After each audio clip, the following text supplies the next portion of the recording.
in this chart, what we see is that the type 1 and type 2 errors are listed, and these are the errors that we could potentially make if we draw a conclusion from our data. So let's talk about what that looks like. So I hope that you're following along on your with the slides. I would pull this up, maybe break the screen into two. I don't have software to do that, but you guys have the notes. So let's talk about this idea then of scientific truth and what that means and what that looks like. So when we are investigating anything in a scientific way, we are trying our best to uncover truth, to uncover reality. And we started talking about this a little bit last time, right? And the problem with this idea is that we don't actually know what reality is. If we did, we wouldn't need science, because we would just know what the truth was, right? But science tries to uncover the truth. And like we said last time, right, we use this all the time. You can see all of this research, right, happening with this COVID-19 stuff. The initial estimates were that, between 2 and 5% of the population was going to die when they were infected. And those were way overestimated, right? Those models way overestimated the lethality of this particular disease, right? So it's kind of interesting to see statistics at play right now. And there will be a mess of statistics that we see through all of this. And so, go and look at some of these. What's really kind of neat is that a lot of the original research on this is being shared publicly. So this is stuff that's not just being reported in journals. You can actually go, like I always tell you guys, don't just Google this. Okay, just Google this stuff. And you can see some of this original research. It's actually really interesting to take a look at it. So when we're thinking about type 1 and type 2 errors, we've got a lot of interesting things that are happening here. Okay, we have reality. And reality is something that we cannot know, but it is what we are statistically and scientifically trying to uncover. So I always think about this. I think about it like this. Science gives us glimpses of reality. But it can also give us glimpses of things that aren't quite right. Several weeks ago, we used the example of our classroom, and we said, okay, we're right next to a beautiful field, right? That'd be a perfect place for the aliens to come find us, right? So the aliens land, and they come in, and we would be like the first classroom that we would come to, right? Or that they would come to. And so here come the aliens, and they take 10 of us out of our class, and they take us back to their land, and they use us, those 10 of us, as a sample for what the human race might be. At the time we said that, we had 11 females in the classroom and 3 males. So there's a good chance that they have males way underrepresented in their sample, right? So they may way underestimate the proportion of male to female in the human race. If they took me, right, I have celiac disease, so they may way overestimate the prevalence of celiac disease in the human population. Almost all of us have dark hair in that class. There's I think 3 people with lighter hair, and so they may way overestimate the prevalence of certain other traits, right? Things like height, hair color, because if they don't take any of those 3, right, now they think everyone has dark hair. It's actually a really interesting problem, right? No one with red hair in our class. And so you get these really interesting problems with sampling that may cause us to draw incorrect conclusions from our data. They may allow us to get data that we're really happy about, but in the end isn't actually necessarily indicative of truth, right, in terms of human universals, if that's what we're trying to uncover. So when we are thinking about this type 1 and type 2 errors, up here at the top, we have the idea of the true state of affairs, truth, like as it really exists. And then we have your statistical decision. This is based on your findings. These are the conclusions that you are drawing based on the numbers that you're getting from your calculations, from your experiment. So you'll see that 2 of these boxes are correct decisions. Congratulations, right? So In the real world, in reality, in the true state of affairs, if there is no difference between the two variables and you decide to fail to reject the null hypothesis, so you found that there was no difference between X and Y, congratulations, you made a correct decision, right? And if there really is a difference between your two conditions, and in your study you find a difference between your two conditions, congratulations, that is also a correct decision, right? And we have that labeled experimenter heaven, right? Because if you're looking for differences, if you think one of those treatments, one of those variables, one of those levels of your variable should be better than the other one, and you find that, happy day. And if that matches the truth, right? Because again, it's not just about being right in your estimation, it's about being right like in reality. Okay. But we have these other two boxes that we have to contend with, right? So let's do this. Actually, we'll do type 1 errors first. Okay, let's do this guy first. So type 1 errors are a real problem for us. So look at what happens in a type 1 error. In your study, you found a difference between the two variables or the two conditions. But in reality, there is no difference between them. That is a type 1 error. It's also sometimes called an alpha error. So you have rejected a null hypothesis that in reality should have been retained. Okay. If you have a type 1 error, there are a number of reasons that can happen. We start to think about sampling issues. We start to think about control, things like that. But again, it's really important that you guys understand that you will never know if you made a type 1 error. So how do we find that out? Well, there are a couple of ways, right? We talked about replication way back in chapter 3. And also even back in chapter 1, we mentioned it.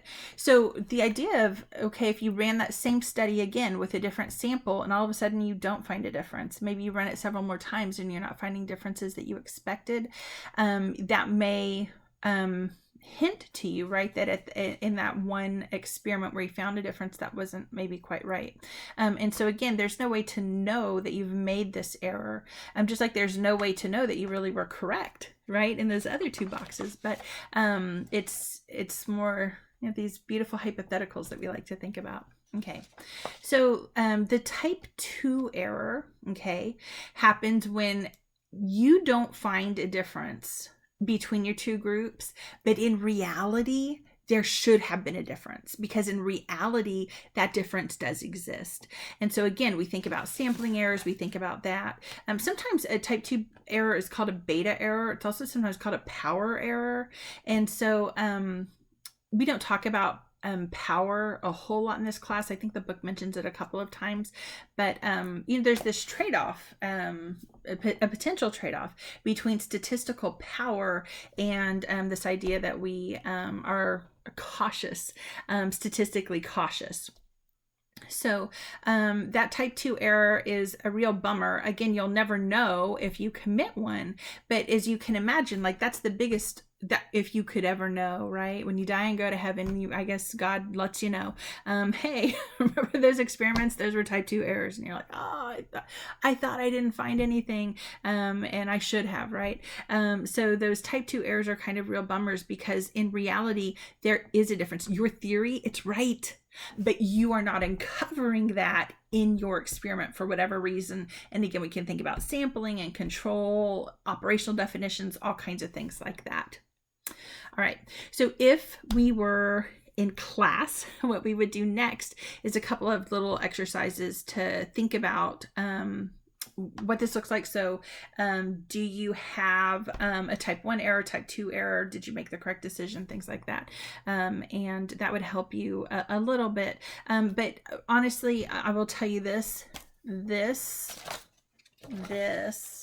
makes a great essay for the exam, right? Tell me about type 1 and type 2 errors. You know, tell me about here's a researcher, she failed to reject the null hypothesis, but in reality, she should have rejected the null hypothesis. What kind of error is that? How do you know?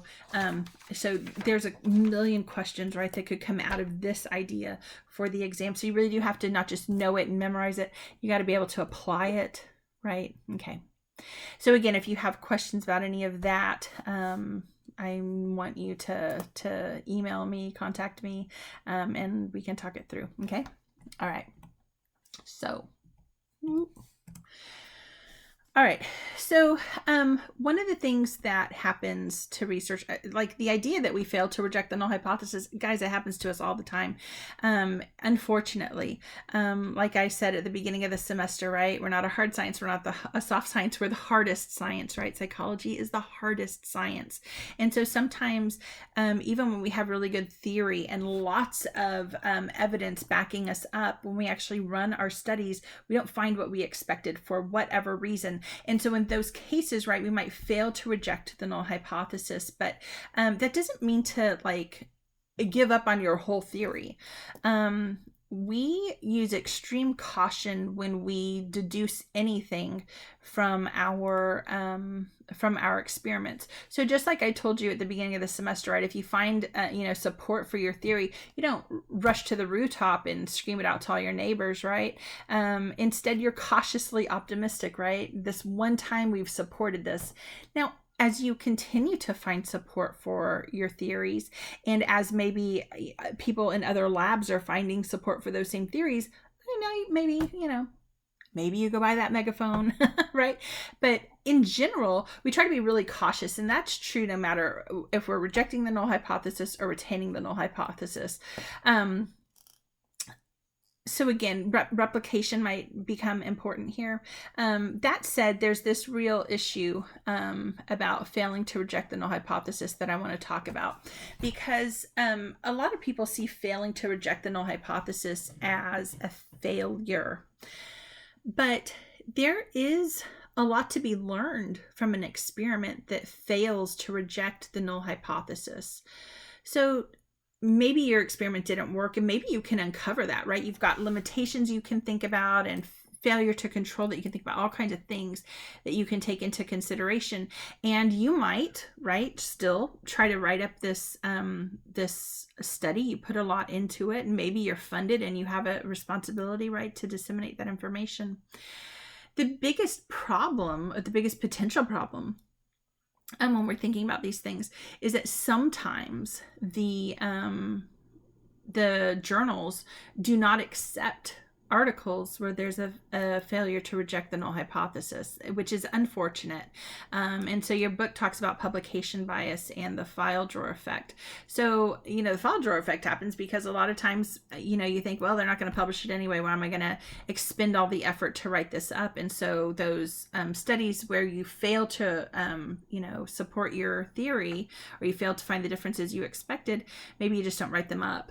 But that is a problem. Remember that back in chapter 2, when we talked about ethics, we talked about the idea that you have an ethical obligation to disseminate the information that you find.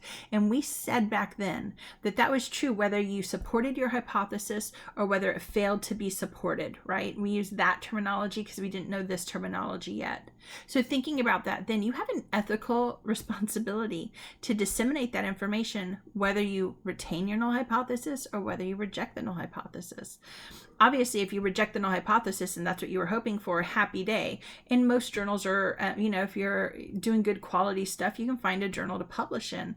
But when you fail to reject that null hypothesis, it can be a problem. And so there are actually journals out there that have been created just for this problem. So just for people who have failed to reject their null hypotheses.